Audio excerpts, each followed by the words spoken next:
दोस्तों, प्रश्नावली 8.2 का ये अंतिम सवाल है जो त्रिकोणमिति से संबंधित है। कारण सहित सत्य और असत्य कथन को बताना है। इसमें कुल मिलाकर 5 प्रश्न दिया हुआ है, जिसका पहला है साइन ब्रैकेट में a प्लस बी बराबर साइन ए प्लस साइन बी। कह रहा है कि दोनों इक्वल है, क्या ये सत्य है, और सत्य है तो क्यों है, असत्य है तो क्यों है। तो आइए इस एक एक प्रश्न को हम सॉल्व करते हैं। जैसा कि यदि हम मान लें कि यदि a बराबर 30 डिग्री तथा b बराबर यदि हम मान लें 60 डिग्री, तो पहले हम इसे सॉल्व करते हैं और सॉल्व करके देखेंगे कि क्या मान आता है। सबसे पहले देखेंगे कि साइन a प्लस बी है, यानी 30 प्लस 60 डिग्री, जो कि कुल मिला करके आता है साइन 90 डिग्री, और साइन 90 डिग्री का मान होता है 1।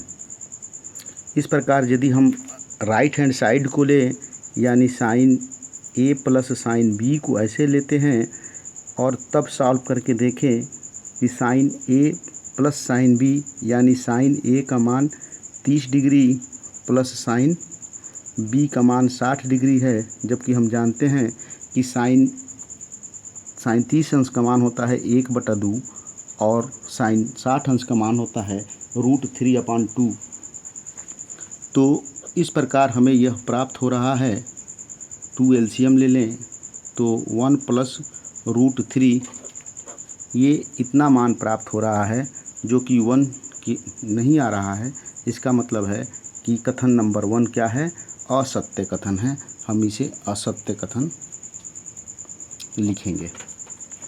इस प्रकार इसमें आपका दूसरा प्रश्न है, कह रहा है कि यदि थीटा में वृद्धि होने के साथ साइन थीटा के मान में भी वृद्धि होता है।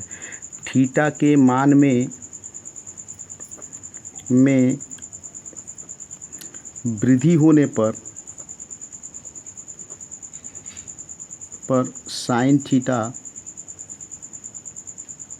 का मान बढ़ता है या वृद्धि होता है, क्या यह कथन सत्य है। तो इस कथन को यदि हम सॉल्व करें और जैसे देखें कि यदि साइन 0 डिग्री का मान 0 होता है, साइन 30 का मान 1/2 होता है, साइन 45 का मान 1 होता है, 1/√2 होता है, जबकि साइन 60 का मान √3/2 होता है, और साइन 90 का मान 1 होता है। तो इस क्रम में यदि हम देखें तो इस क्रम में हमें बढ़ता हुआ प्रतीत हो रहा है। तो यह कथन हम कह सकते हैं कि थीटा के मान में वृद्धि होने के साथ साथ साइन थीटा के मान में भी वृद्धि होता है। जबकि ये इसका एक ठीक उलट दिया है कि थीटा के मान में वृद्धि होने पर कॉस थीटा का मान में वृद्धि होता है। क्या ये सत्य है।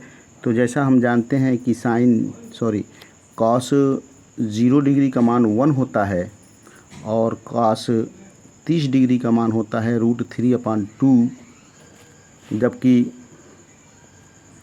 कॉस 45 डिग्री का मान होता है 1/√2। इस प्रकार हम देखते हैं कि इसके मान में कमी आ रहा है। तो हम यह कह सकते हैं कि यह दिया गया कथन जो है बिल्कुल असत्य कथन है, क्योंकि थीटा के मान में वृद्धि होने के साथ साथ कॉस थीटा के मान में वृद्धि नहीं होता है। तो यह हमारा असत्य होगा। यदि हम प्रश्न नंबर 4 को देखें, कह रहा है कि थीटा के सभी मानों के लिए साइन थीटा बराबर कॉस थीटा होता है। ये चौथा प्रश्न देखेंगे कि थीटा के सभी मानों के लिए साइन थीटा बराबर कॉस थीटा होता है। तो बस इसे एक लाइन में ही हम समझ सकते हैं कि साइन यदि हम थीटा इक्वल टू यदि हम 30 डिग्री मान लें तो साइन 30 का मान इक्वल टू क्या कॉस 30 का मान आता है, जबकि हम साइन 30 का मान 1/2 होता है और कास 30 का मान √3/2 होता है, जो बिल्कुल ही इक्वल नहीं है। तो हम कह सकते हैं कि यह कथन असत्य है, यह कथन भी असत्य है। कह रहा है कि a बराबर 0 पर काट a परिभाषित नहीं है।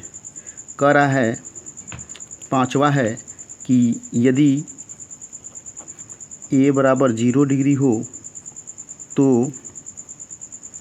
काट a का मान जो होता है अपरिभाषित है,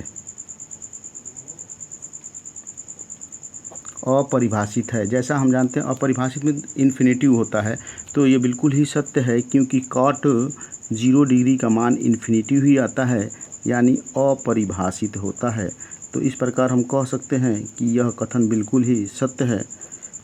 तो हम इसे लिखेंगे कि यह कथन बिल्कुल सत्य है।